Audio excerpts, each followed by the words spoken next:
திருப்பராய்த்துறை தாருகாவனம் அப்படின்னு சொல்லக்கூடிய இந்த திருப்பராய்த்துறையில் தான் பிக்ஷாண்டனர் அந்த திருவிளையாடல் நடந்த ஸ்தலம் இதுதான்.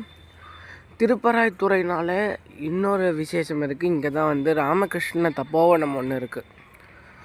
நமக்கு இந்த சேலம் ஜோன், அதுக்கப்புறம் இந்த சதன் தமிழ்நாடுல எல்லாம் புக்கு எல்லாம் வர்றது எல்லாம் எங்கே இருந்ததுன்னா அந்த திருப்பராய்த்துறை ராமகிருஷ்ண மட்டத்தில் இருந்து தான்.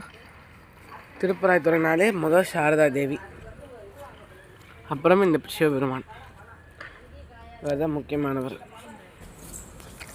தேக்கு மரத்தில் செய்யப்பட்ட கோபுர கதவுகள், மேலே படி ஏறுறதுக்கான வழி.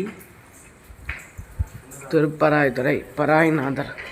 இந்த பராய் மரம் இருக்குது, அதை பற்றி கொஞ்சம் நீங்களே சொல்லிவிடுங்க.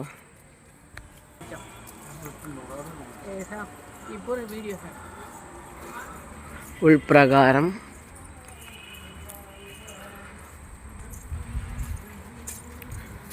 துவஜஸ்தம்பம், நந்தீஸ்வரர், ராஜகோபுரமோட கூடிய அற்புதமான சிவன் கோயில். இப்போ தான் கும்பாபிஷேகம் நடத்தியிருக்கா.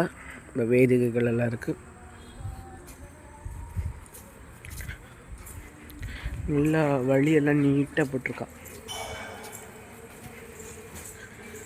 தேக்கு மரத்தினால் செய்த கோவில் கதவுகள்.